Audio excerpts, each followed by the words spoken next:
In 1937, MGM threw a party with 100 young women, 300 salesmen, and 500 cases of alcohol.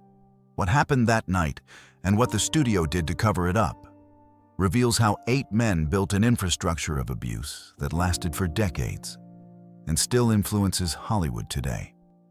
The casting couch architect. As founder and president of Columbia Pictures from 1919 until he passed away in 1958, Cohn ruled his studio with an iron fist and an insatiable appetite for control over women. His office became infamous throughout Hollywood, and actresses learned to dread the summons to meet with him privately. Cohn kept a white couch in his office, known throughout the industry as the place where young women were expected to engage in intimate acts in exchange for roles in Columbia Pictures. He had a private room adjacent to his office, ostensibly for meetings, but everyone knew what really happened behind that door. Cohn kept nude photographs of actresses in his desk drawer, pulling them out to show visitors as though they were baseball cards. But Cohn's abuse extended beyond coercion. He installed listening devices throughout the Columbia lot. Dressing rooms were bugged, phone lines were tapped. Kim Novak once discovered a microphone hidden in her dressing room flowers. She'd been complaining about Cohn to her makeup artist. Within an hour, she was in his office. He played back the recording and smiled. "In my studio," he said, "I hear everything." The surveillance created an atmosphere of paranoia where no one felt safe to speak honestly. Rita Hayworth, who would become Columbia's biggest star, experienced Cohn's mistreatment from the moment he signed her. Born Margarita Carmen Cancino, she was a talented dancer of Spanish and Irish descent. But Cohn didn't see a star. He saw something that needed to be fixed, Americanized. He forced her to undergo painful electrolysis treatments to raise her hairline. He made her dye her dark hair auburn red. He changed her name to Rita Hayworth, erasing her heritage. But Cohn's control over Rita was about to get worse. In 1942, she became the biggest pinup girl in America, and that's when Cohn decided he owned her completely. Cohn harassed her throughout her time at Columbia, treating her as his property. Rita developed such severe anxiety about meetings with Cohn that she would vomit in the bathroom, compose herself, then walk into his office with the smile the world expected. The woman the world saw as confident was, in private, terrified. Kim Novak experienced Cohn's cruelty differently. In the 1950s, Novak fell in love with Sammy Davis Jr. Kim had never been happier. She talked about marriage, about building a life together. But when Cohn discovered the romance, he was enraged. This wasn't about protecting Novak. This was about control and prejudice against their interracial relationship.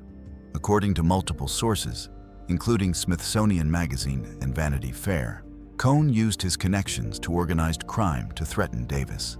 He allegedly put a contract out on the entertainer.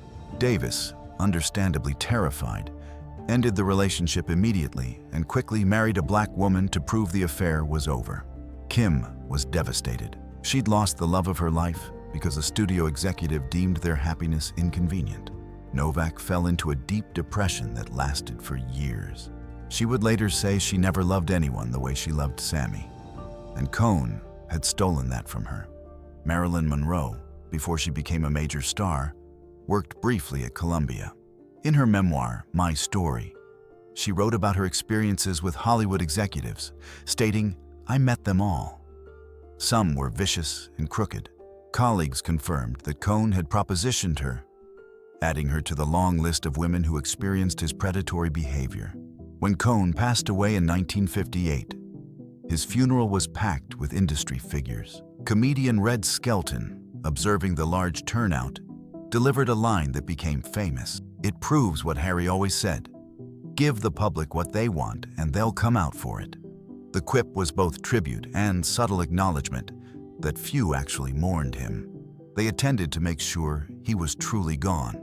The white couch remained in Hollywood lore as a symbol of abuse so normalized it had its own piece of furniture.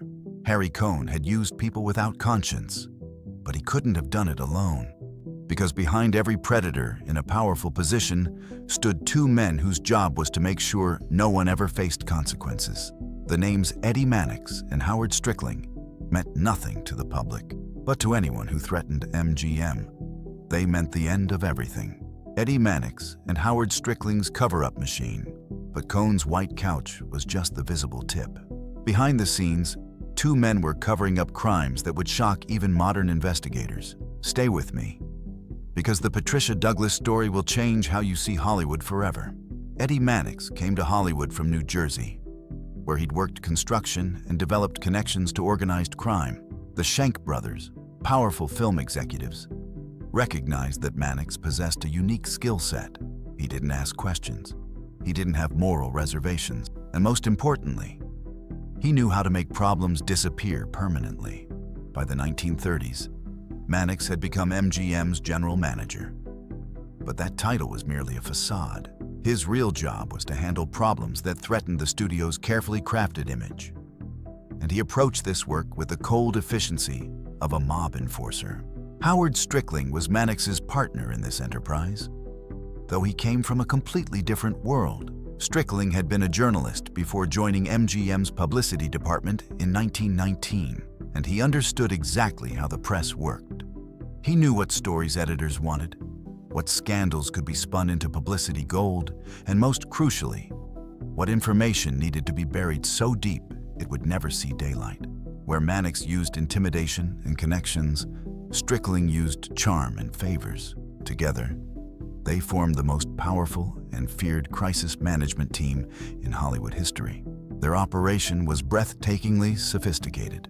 They maintained relationships with every newspaper editor, every police captain, every judge who mattered in Los Angeles.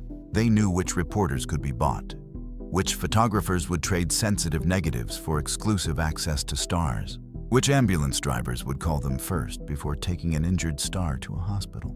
The network they built turned Los Angeles into MGM's private kingdom, where the studio's interests always came first. And in 1937, they were about to demonstrate exactly how their machine worked on a 20-year-old dancer named Patricia Douglas, who made one fatal mistake. She fought back. But first, you need to understand the full scope of what these fixers did. Their power extended into the most intimate aspects of stars' lives. When MGM actresses became pregnant out of wedlock, which happened frequently given the coercive environment, Mannix and Strickling arranged terminations of pregnancy. These weren't presented as options, but as necessities. The women were taken to private hospitals staffed by doctors on MGM's payroll, physicians who understood that their lucrative relationship with Hollywood's most powerful studio depended entirely on their silence and cooperation. The procedures were coded in medical records with false diagnoses. Jeanette MacDonald, one of MGM's biggest musical stars, had a termination officially recorded as treatment for an ear infection. Judy Garland, Lana Turner, Jean Harlow, and countless others were taken to these same doctors, their procedures hidden under similar false diagnoses. The medical establishment became complicit in the studio's deception, trading their ethics for Hollywood money and access. When Jean Harlow's husband, producer Paul Byrne, was found deceased from a firearm wound in their home in 1932. The official story was that he had taken his own life, but numerous people close to the situation believed it was an unlawful taking of life. The crime scene had been contaminated before police arrived. Evidence had disappeared. Witnesses suddenly couldn't remember what they'd seen. Mannix himself had been at the house that night, and his presence ensured that whatever had really happened would remain MGM's secret forever. The cover-up was so thorough that to this day, the truth remains murky, buried under layers of false narratives and destroyed evidence. They covered up the unlawful taking of life of Ted Healy, creator of the Three Stooges, who was fatally injured by Wallace Beery in 1937 after an altercation at a nightclub. Multiple witnesses saw Beery, an MGM star known for his violent temper, attack Healy. But by the time police finished their investigation, the official story blamed natural causes. Beery faced no consequences. The witnesses who had been so certain suddenly became uncertain. Some left Los Angeles permanently. The message was clear. Crossing MGM meant your testimony, your reputation, perhaps even your safety, was worthless. Spencer Tracy, one of MGM's most respected actors, was a severe alcoholic who regularly went on drinking binges that could last for days. Strickling created what was known as the Tracy Squad, an ambulance team consisting of a driver, a doctor, and 4 attendants who were actually security personnel. Their job was to find Tracy when he disappeared on a bender, retrieve him from whatever bar, hotel, or gutter he'd ended up in, and return him to the studio or his home without the press learning about it. This wasn't occasional damage control. This was a permanent team, on call 24 hours a day, dedicated to managing one star's addiction. The public saw Tracy as the embodiment of moral authority in films like Boys Town. They had no idea that behind the scenes, an entire infrastructure existed just to keep him functional enough to work. The fixers maintained detailed files on every MGM star, locked away in filing cabinets that functioned as the studio's insurance policy. They documented affairs, addictions, hidden children, same-gender relationships that would have destroyed careers in that era, financial indiscretions, every vulnerability and secret. These files were leveraged, ensuring that stars would never speak out about studio practices, never attempt to break their contracts, never threaten MGM's interests. If you were under contract to MGM, Mannix and Strickling knew everything about you, and you knew they could destroy you with a single phone call. Their network extended throughout Los Angeles in ways that would shock modern observers. They had police officers on the payroll who would make evidence disappear, decline to file charges, or arrest inconvenient witnesses on fabricated offenses. They had relationships with judges who would rule in MGM's favor regardless of the law. They had journalists who would suppress stories in exchange for exclusive access to MGM stars, turning reporters who should have been watchdogs into publicists. They had hospital administrators who would falsify records, photographers who would destroy negatives, private investigators who would dig up dirt on anyone who threatened the studio.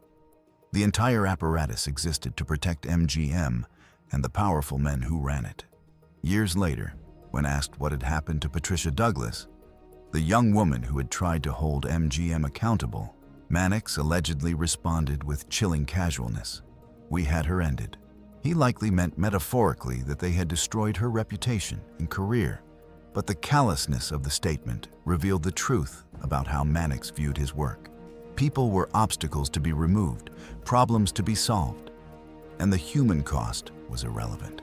Within hours of Patricia filing her criminal complaint, Mannix would deploy every weapon in his arsenal, and what they did to her would demonstrate that in Golden Age Hollywood, the victim was always the enemy. Mannix and Strickling passed away wealthy and respected, eulogized as loyal company men who had dedicated their careers to MGM. Their obituaries praised their loyalty and discretion. The word they should have used was accomplice, because every crime committed in Hollywood's golden age had their fingerprints on it. Every scandal buried, every victim silenced, every predator protected. And the greatest crime? They made sure no one ever found out until decades later, when the victims were elderly or gone, and it was too late for justice. The assault MGM covered up. Patricia Douglas was 20 years old in 1937, a dancer trying to make a living in Hollywood. She wasn't dreaming of stardom, she just wanted to work. When she received a call about an MGM casting opportunity, she thought it was a chance for background work in a film. She had no idea she was walking into a nightmare that would destroy her life. On May 5, 1937, Patricia and more than 100 other young women were told to report to what they believed was a film set. Instead, they were taken to a sales convention party that MGM was throwing for 300 of its salesmen. The party featured celebrity appearances by Laurel and Harvey and the Dandridge sisters, and it featured 500 cases of champagne and scotch. The young women were paid $7.50 each and given skimpy costumes to wear as they circulated among the men. A waiter later testified that he saw men attempting to molest the women at their tables. The atmosphere was predatory from the start. David Ross, a salesman from MGM's Chicago office, fixated on Patricia. He followed her throughout the evening. At one point, Ross and another man grabbed Patricia, held her down, and poured alcohol down her throat until she felt sick. She managed to break away and went outside to vomit. When Patricia came out of the restroom, Ross was waiting. He grabbed her, dragged her to a car, and forced himself on her. A parking attendant saw Patricia trying to flee the vehicle, heard her screaming, but did nothing. Ross assaulted her with such violence that she was left bleeding and in shock. Patricia was taken to Culver City Hospital, essentially owned by MGM. Dr. Edward Lindquist, who examined Patricia, performed what can only be described as a botched examination. Instead of preserving evidence, he douched her, destroying any physical proof of what had been done. Patricia went home that night, physically and emotionally shattered. But unlike most women in her position, Patricia decided to fight. She went to the Los Angeles County District Attorney's office and filed a criminal complaint against David Ross. The district attorney was Buren Fitz, and he had two significant conflicts of interest. First, he was a personal friend of Louis B. Mayer. Second, MGM had been his top campaign contributor. When Patricia's complaint landed on his desk, Fitz did nothing. Patricia refused to let it go away. She hired attorney William J. F. Brown, who delivered an ultimatum: investigate the complaint, or Patricia would take her story to the media. Faced with that threat, Fitz had no choice but to convene a grand jury. The moment Patricia's case became public, MGM's destruction machine went into full operation. The studio hired Pinkerton detectives to investigate Patricia's background. Their job wasn't to find the truth. Their job was to destroy Patricia's credibility. Newspaper coverage was designed to humiliate Patricia. Her full name and home address were published, but MGM was never named. The press called it a wild film party and referred to the assault as ravishment. The coverage made it sound as though Patricia had willingly attended an orgy and then regretted it.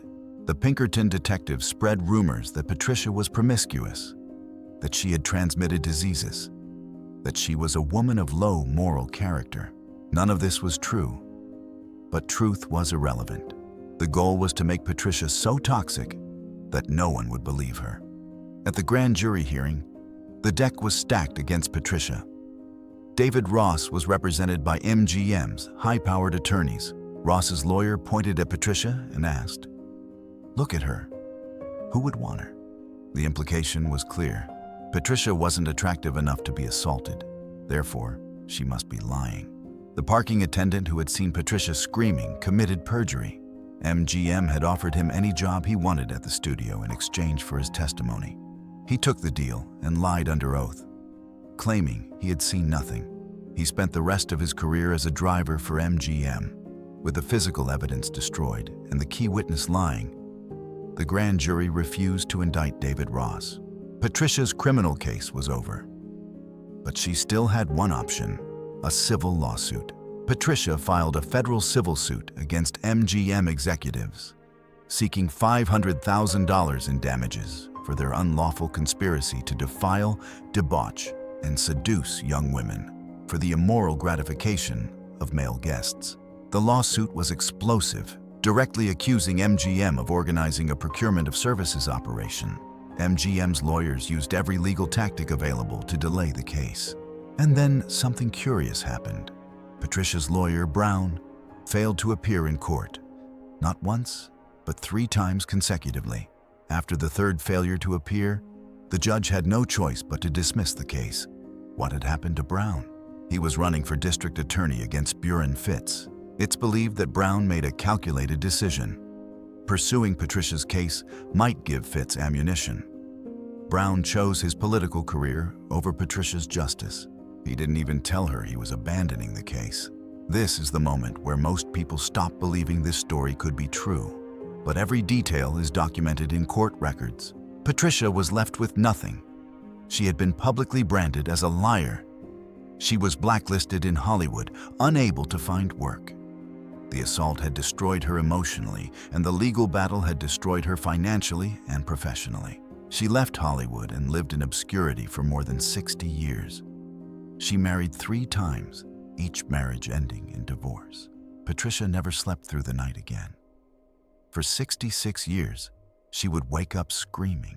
She never spoke publicly about what had happened until 2003, when filmmaker David Sten tracked her down and convinced her to tell her story for his documentary, Girl 27. By then, Patricia was 86 years old. When she finally told her story on camera, she said simply, "It ruined my life. It absolutely ruined my life. They put me through such misery. It took away all my confidence." Patricia Douglas passed away just a few months after filming the documentary, in November 2003. She had finally been able to tell the truth, but she never received justice. The men who assaulted her and the men who covered it up had lived their entire lives without facing any consequences. Her story stands as the clearest example of how the studio apparatus operated. When a crime threatened the studio's image, the victim became the enemy. Every resource at the studio's disposal was deployed to destroy that victim. Justice was irrelevant. Truth was irrelevant. The only thing that mattered was protecting the studio and the powerful men who ran it. The godfather who groped his daughters. Defending nations crushed beneath the engines of destruction and murdered. The co-founder of Metro-Goldwyn-Mayer, the studio that boasted more stars than there are in heaven. To the world, he presented himself as a benevolent patriarch, a father figure who guided young talent with wisdom and care. If there is any neglect of our duty to God and to our country, to demonstrate his deep we are in danger unless family devotion. But behind the closed doors of his office, Mayer was perpetrating abuse that would haunt his victims for the rest of their lives. Judy Garland arrived at MGM in 1935 as Frances Ethel Gum, a 13-year-old with an extraordinary voice and a hunger for stardom. Mayer signed her to a contract and began reshaping her into the star the studio needed. But his interest extended far beyond her professional development. Gerald Clark's biography, Get Happy, revealed the full horror. In meetings with the teenage Judy, Mayer would position her on his lap. He would tell her that she sang from the heart, and as he said this, he would place his hand on her chest, ostensibly to indicate where her voice originated. This wasn't a single incident, but a pattern that continued for years. Mayer made sure Judy knew she was trapped. He called her "my little hunchback," a cruel nickname designed to destroy her self-esteem. He made her believe that without MGM's machinery, she would be worthless. When Judy finally found the courage at age 20 to confront him, she said, "Mr. Mayer, don't you ever do that again. If you want to tell me where I sing from, just point." But the damage had already been done. Mayer's control extended into every aspect of her life. Studio doctors began prescribing amphetamines to control her weight and keep her energized for grueling shooting schedules. Yes, you're reading that correctly. Studio doctors gave amphetamines to a 13-year-old child. They called them pep pills, but they were powerful stimulants. When she couldn't sleep, they gave her barbiturates. By 16, Judy was caught in a cycle of pharmaceutical dependency that the studio had created. When Judy became pregnant in 1942, after an affair with director Joseph Mankiewicz, Mayer arranged a termination of pregnancy. After the procedure, Mayer used Judy's guilt as leverage, binding her even more tightly to his control. The toll manifested throughout Judy's life. She married 5 times, searching for the stability that denied her. She struggled with addiction to the substances the studio had introduced. By her 40s, Judy's hands shook so badly she couldn't hold a glass without spilling. The pills had rewired her nervous system permanently. She attempted to take her own life multiple times, each attempting a cry for help from the wounded girl still trapped inside the world-famous star. In her final years, Judy could barely perform. Her voice was damaged by years of strain and substance use. She would forget lyrics on stage, arrive late, or not show up at all. The audiences who had loved Dorothy saw a broken woman. But few understood that the breaking had begun in Louis B. Mayer's office when she was just 13. Judy Garland passed away in 1969 at 47 from an accidental overdose of barbiturates.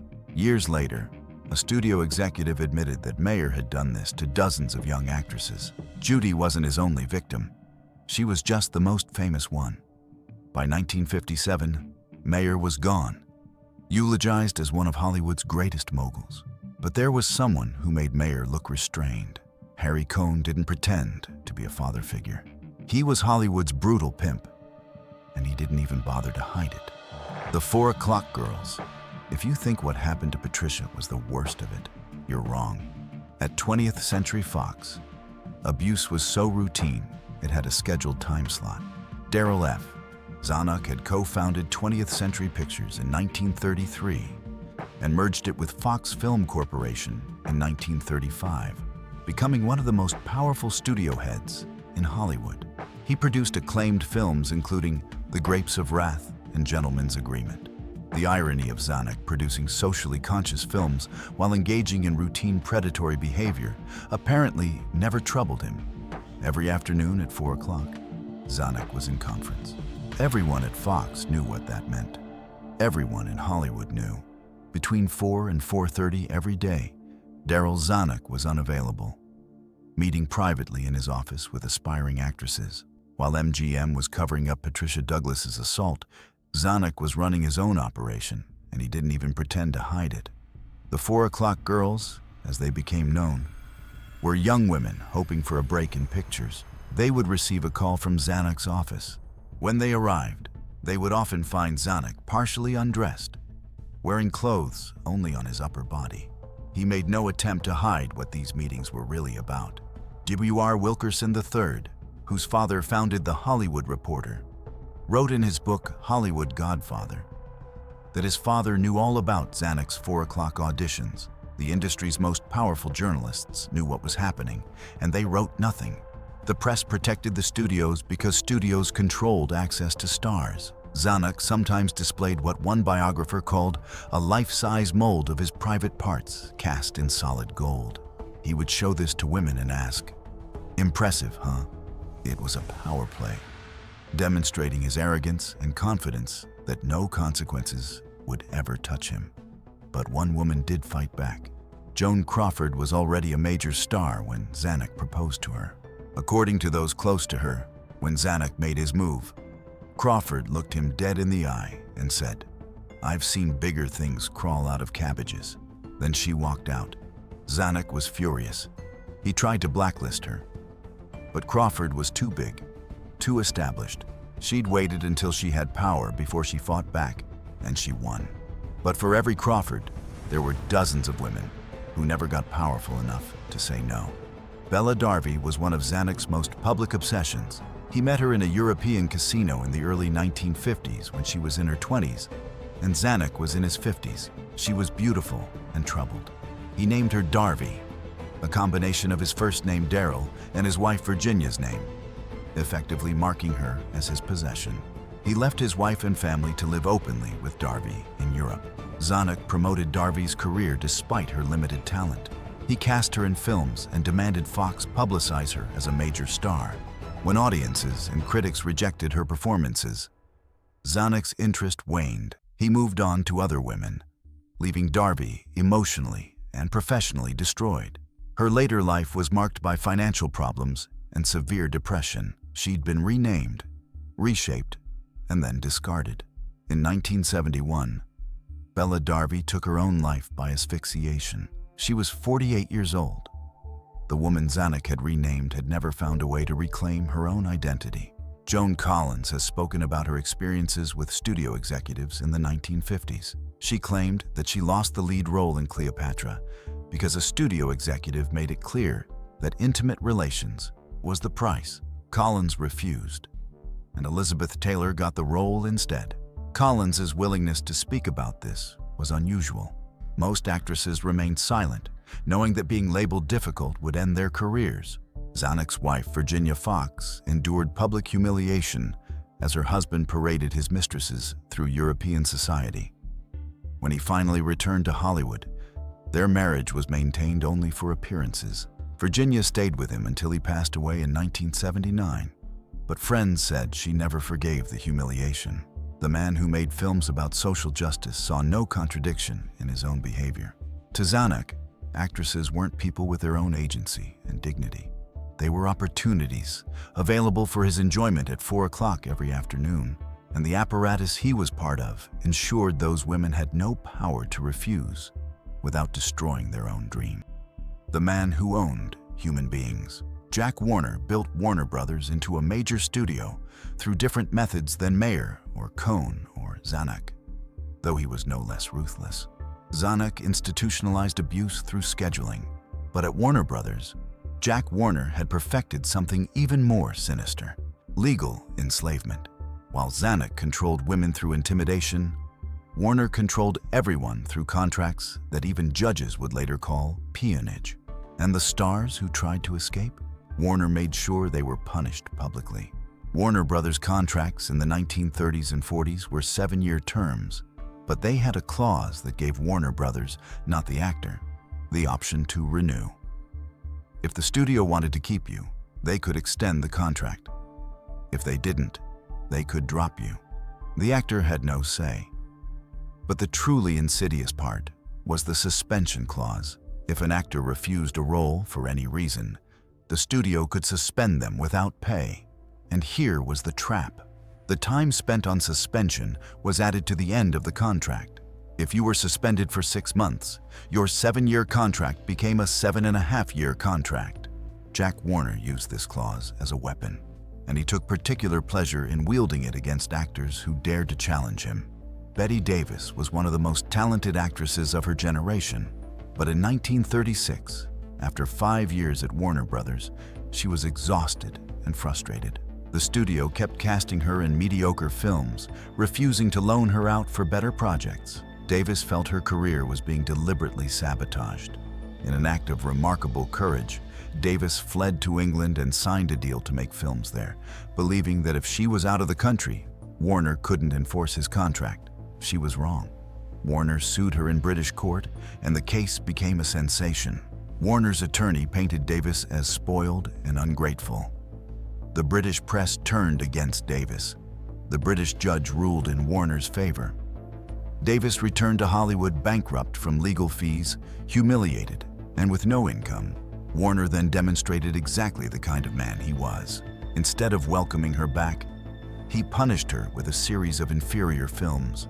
Davis returned and had a breakdown. She couldn't eat. I couldn't sleep. The woman who had defied Warner was now broke and humiliated. Warner's first response? He cast her in a B-movie about a woman who goes insane. He was sending a message. This is what happens when you try to leave. For 6 months, Davis showed up to set, performed her scenes, and went home to cry. Her closest friend said she looked like a ghost. Warner had broken her spirit exactly as he'd intended, but he'd made one mistake. The lawsuit made Davis sympathetic to the public, and it exposed the nature of studio contracts to scrutiny. More importantly, Davis's talent was so undeniable that even in mediocre films, she shone. Eventually, Warner realized he was hurting his own studio by wasting her abilities. She went on to win 2 Academy Awards and receive 8 more nominations, becoming one of the greatest actresses in film history. But she never forgot what Warner had done to her, and she never forgave him. Olivia de Havilland learned from Bette Davis's experience. When de Havilland's 7-year contract with Warner Brothers came to an end in 1943, she believed she was finally free. But Warner informed her that she actually owed the studio 6 more months because of time spent on suspension. De Havilland refused to accept this. She hired attorney Martin Gang, and together they made a legal argument that would change Hollywood forever. California labor laws stated that employment contracts could not be enforced for more than 7 calendar years. It didn't matter if the studio claimed the actor owed more time. 7 years meant 7 years. Warner Brothers fought the case viciously. The studio appealed when they lost the first trial, and Warner personally tried to pressure other studios not to hire de Havilland. He wanted to blacklist her, to make her an example. But de Havilland and Gang persisted. The trial became a referendum on the entire studio contract system. Gang presented evidence of how Warner had used suspensions to extend contracts far beyond their original terms. He showed how actors were trapped, unable to work for other studios because of their contracts, but also unable to work for Warner if they refused unsuitable roles. It was, Gang argued, a form of slavery dressed up in legal language. The courtroom was packed every day. Other actors watched nervously, knowing the outcome would affect all of them. Studio heads attended, furious that their control was being challenged. And Olivia de Havilland sat calmly through it all, knowing that win or lose, Warner would never forgive her for exposing his methods. In 1944, they won. Judge Charles S. Burnell ruled that Warner's contracts constituted peonage, a form of illegal servitude. The ruling became known as the de Havilland Law, and it fundamentally changed the balance of power in Hollywood. Studios could no longer use the suspension clause to extend contracts indefinitely. It was one of the first major victories for actors against the studio apparatus. She was blacklisted by Warner and struggled to find work for several years. Warner made sure every studio head knew that hiring de Havilland meant defying him. But she eventually rebuilt her career and won 2 Academy Awards. More importantly, she had destroyed a weapon that Warner had used to control hundreds of actors. Every contract signed in Hollywood after 1944 was different because of her courage. James Cagney, another Warner Brothers star, fought his own battles with Jack Warner. Cagney was suspended multiple times for demanding better roles and fair compensation. At one point, Warner kept him off the screen so long that Cagney sued for breach of contract. They settled, but Warner never forgot that Cagney had challenged him. Warner kept a sign on his desk that read, "The only star at Warner Brothers is the studio." He meant it. To Warner, actors were interchangeable parts in the machine that made him money. He controlled them through contracts that were deliberately designed to be inescapable.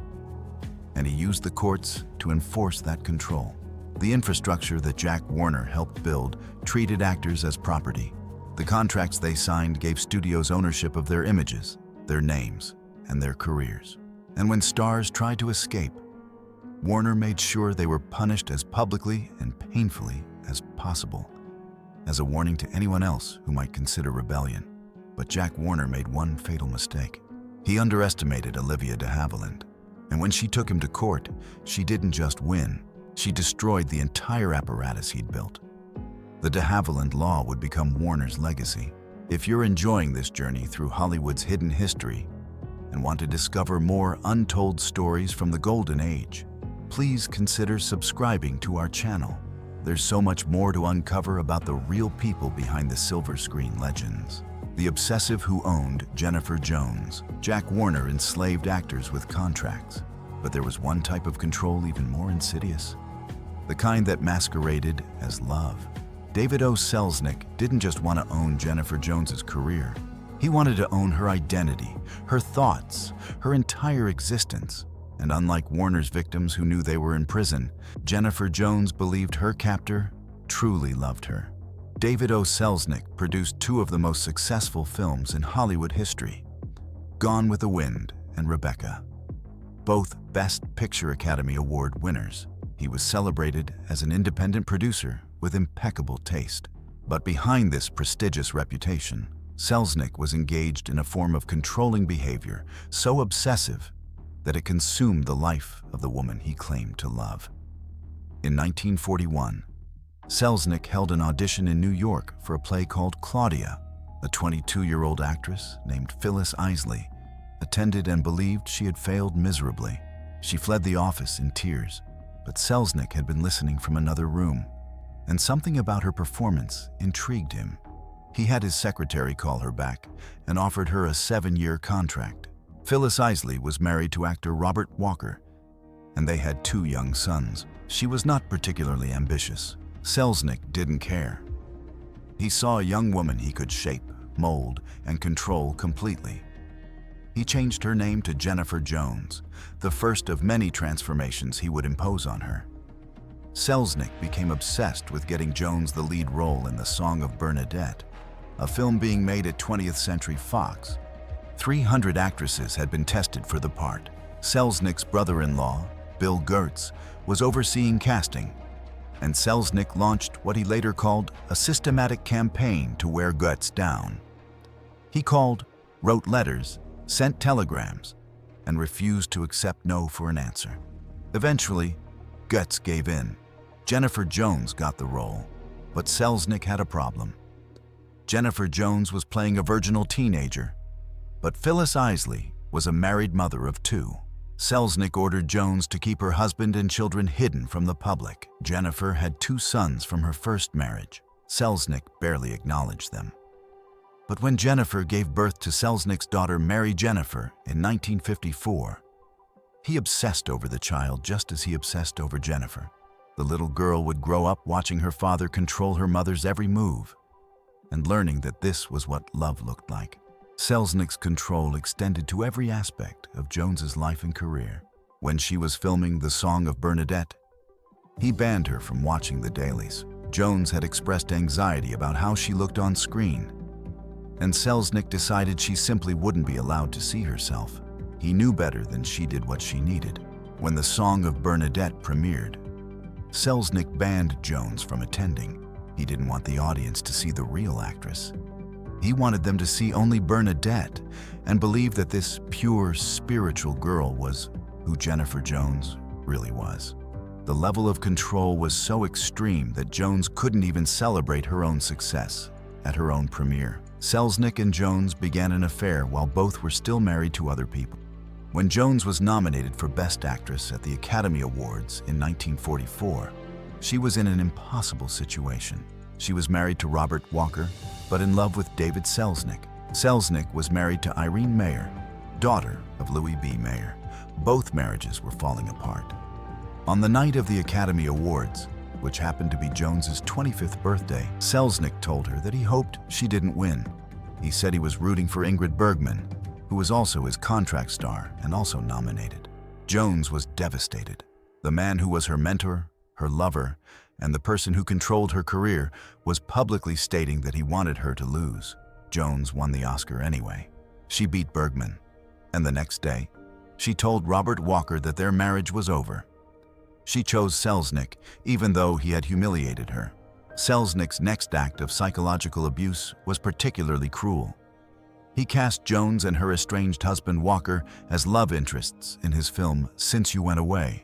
Jones would have to perform romantic scenes with the man she had just left, while Walker was still deeply in love with her and devastated.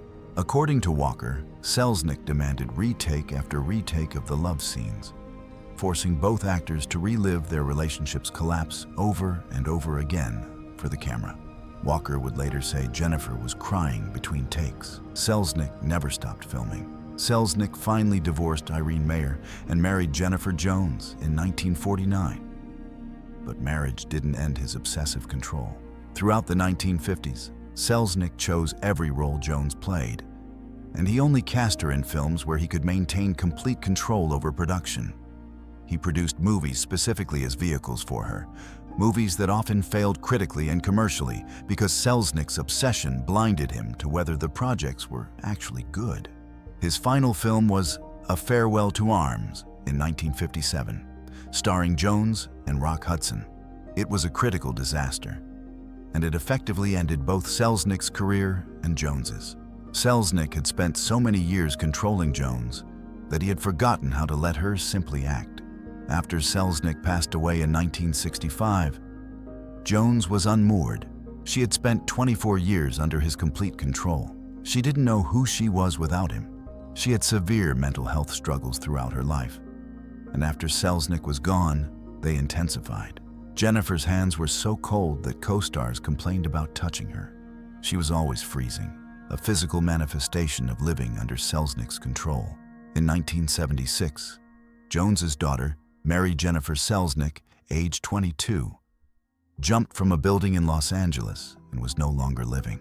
The young woman, who had grown up watching her father's obsessive control of her mother, couldn't find a way to live in the world. Jones was visiting her own terminally ill father when she received the news of her daughter's passing. The tragedy compounded upon was almost more than she could bear. Jones eventually remarried, to wedding industrialist Norton Simon in 1971. Simon was kind to her, and their marriage was reportedly happy. But Jones never fully recovered from the years with Selznick or from the loss of her daughter. She passed away in 2009 at age 90, having outlived Selznick by 44 years. But colleagues who knew her said she never truly escaped him. The control he had exerted, the identity he had created for her, the person he had made her become, that remained with her until the end. David Selznick is remembered as one of Hollywood's great producers, the man who made Gone with the Wind. But Jennifer Jones might have told a different story. She might have said that Selznick's love was a prison, and she had been his most prized cap. The billionaire's surveillance harem Selznick controlled one woman obsessive. Howard Hughes took that apparatus and industrialized it. While Selznick was destroying Jennifer Jones, Hughes was simultaneously destroying 154 women. He'd turned abuse into a factory production line. Howard Hughes took the concept of controlling behavior to an even more disturbing level. He didn't just dominate one woman like Selznick. He created an entire infrastructure designed to imprison dozens of women simultaneously, and he had the wealth and power to maintain that infrastructure for decades. Hughes was one of the richest individuals in America, having inherited his family's tool company fortune. He was also a talented aviator and filmmaker. But Hughes's interest in Hollywood had less to do with art and more to do with access to beautiful young women. In 1948, Hughes bought a controlling interest in RKO Pictures, one of Hollywood's major studios. This gave him the ability to offer studio contracts to any woman he wanted. At one point, Hughes had 154 actresses under contract to RKO. The vast majority never appeared in a single film. They weren't hired to act. They were hired to be available to Hughes. Hughes's pattern was consistent. He would see a beautiful young woman, often a teenager or woman in her early 20s. He would offer her a studio contract with promises of stardom.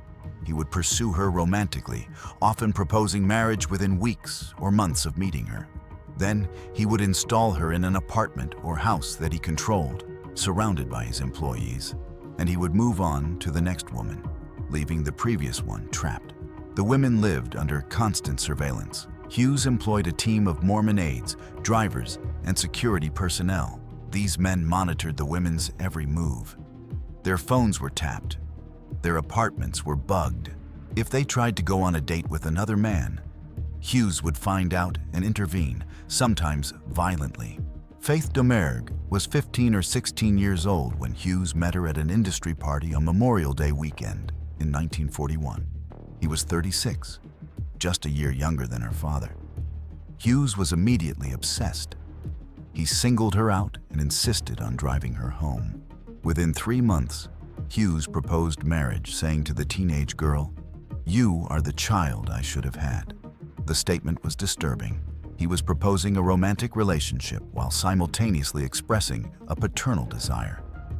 The confusion of roles created an inherently inappropriate dynamic with someone so young. Hughes bought Domergue's contract from Warner Brothers for $50,000, an enormous sum that demonstrated how determined he was to control her. Because he didn't have a production company at the time, she was technically contracted to his aeronautical company like a piece of equipment. He controlled when she worked, where she went, who she saw. He refused to be seen with her in public, keeping her isolated. Hughes kept Domergue trapped for years. He finally cast her in a film called Vendetta, but the production was a disaster. It took 4 years to complete, went through multiple directors, and the final product was terrible. 4 years.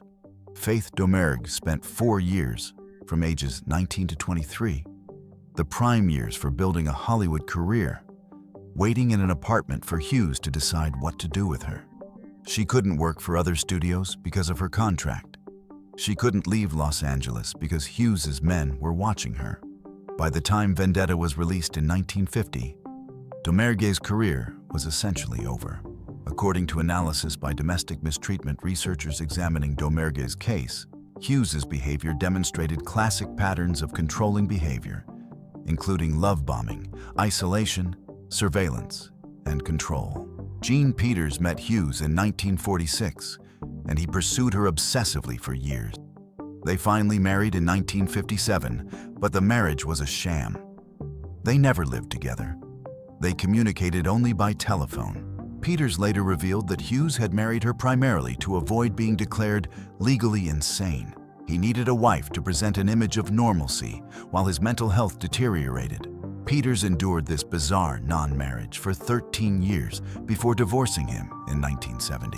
Ava Gardner said that she couldn't get rid of Hughes for 15 years. He would appear in her life, pursue her intensely, propose marriage, then disappear when she rejected him, only to reappear months or years later and start the cycle again. Gardner never took his proposals seriously, having learned that Hughes proposed to many women with no intention of following through. Ginger Rogers became engaged to Hughes, but she quickly discovered that he was having her followed and her phone tapped. When she confronted him, he didn't deny it. Rogers broke off the engagement immediately, later writing, "Howard wanted to get himself a wife, build her a house, and make her a prisoner in her own home while he did what he pleased. Thank heavens I escaped that."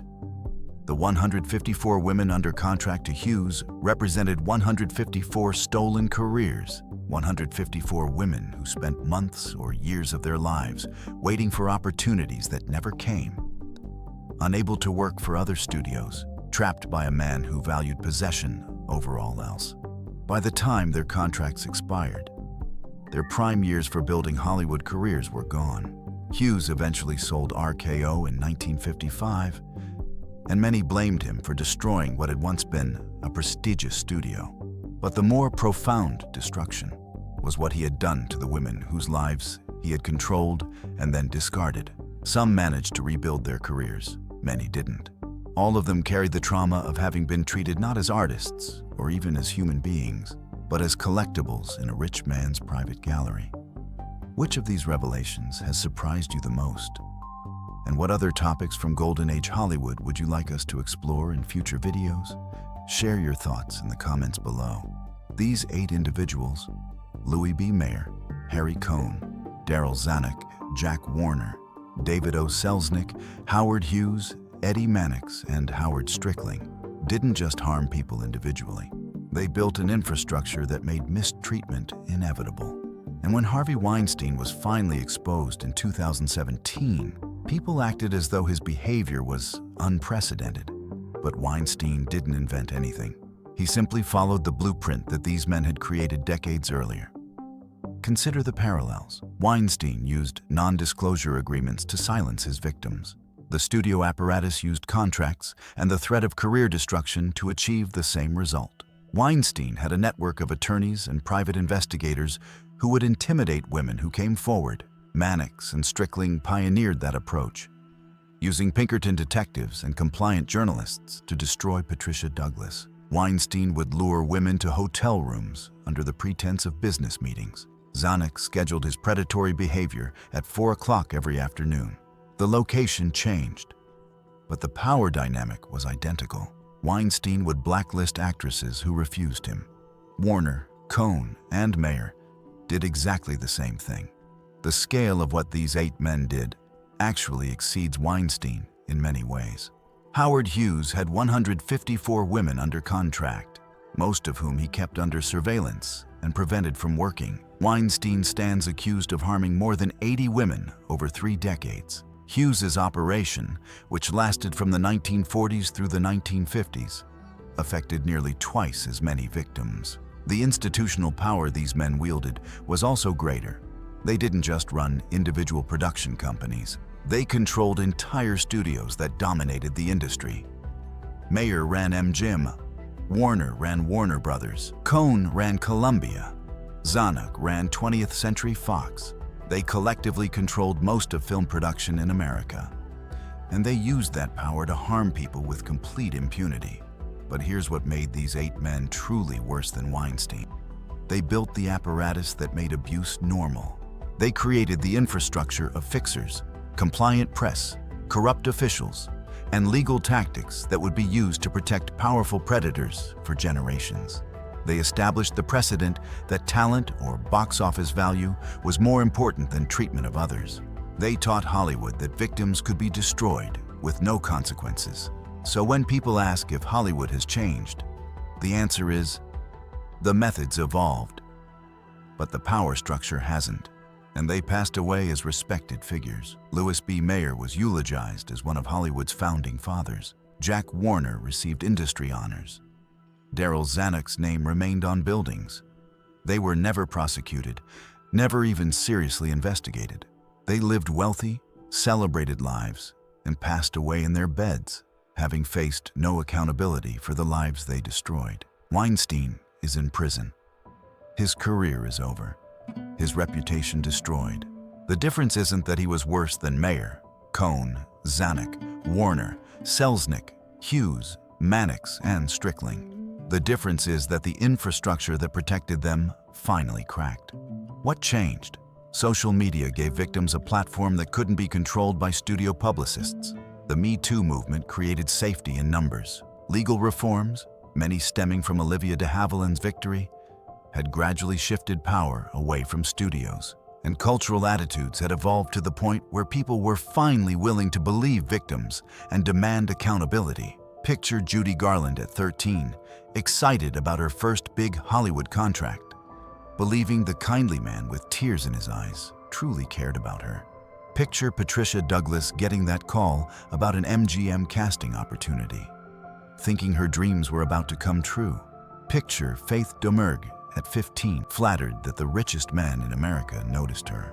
They all walked into those rooms with hope. They all walked out as different people. That's what these 8 men stole. Not just careers, not just dignity. They stole the moment before someone learns the world is crueler than they imagined. They stole innocence itself, but we shouldn't fool ourselves into thinking the problem is solved. The power dynamics that enabled Mayer and Weinstein still exist. Studio heads still control access to careers. Non-disclosure agreements still silence victims. Powerful attorneys still intimidate women who come forward. The fixers have evolved into crisis public relations firms, but their function remains the same. Protect the powerful, destroy the accusers. The apparatus that these 8 men built didn't disappear when they were gone. It adapted. It evolved. It learned to be more subtle. But the fundamental architecture remains. The concentration of power in the hands of a few individuals who control access to success, and the willingness to harm people to maintain that power. We honor the stars of Hollywood's golden age, not by maintaining the myths about how glamorous that era was. We honor them by acknowledging the full truth of what they endured. Judy Garland's talent was real. Her performances were genuine. The joy she brought to millions was authentic. But so was her suffering. So was the mistreatment she experienced. So was the apparatus that harmed her and then blamed her for being harmed. Patricia Douglas deserves to be remembered not as a footnote, but as a hero who fought for justice when the entire industry was arrayed against her. Olivia de Havilland should be celebrated, not just for her performances in Gone with the Wind, but for her courage in taking Jack Warner to court and winning a victory that changed Hollywood forever. The golden age was golden for audiences and for the studio heads who became wealthy and powerful. But for many of the stars we admired, for the young women who were harmed, surveilled, controlled, and discarded, the golden age was a nightmare. Understanding that doesn't diminish the art they created. If anything, it makes their achievements even more remarkable. They created beauty and magic while enduring abuse that would have destroyed most people. If this exploration of Hollywood's hidden history has resonated with you, please like this video and share it with others who appreciate classic Hollywood but deserve to know its full story.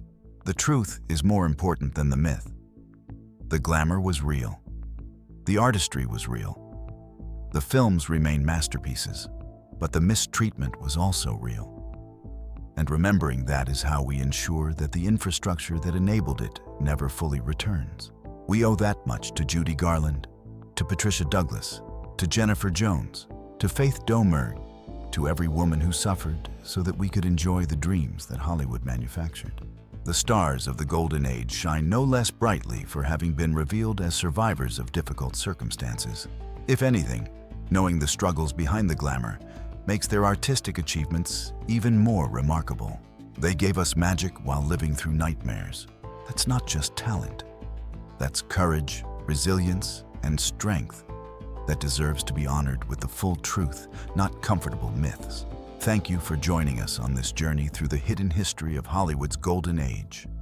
If you found these stories meaningful, please subscribe to our channel for more explorations of the real people behind the silver screen legends. Until next time, this is Golden Age Files, celebrating the full, complicated humanity of the stars who built Hollywood's golden dreams.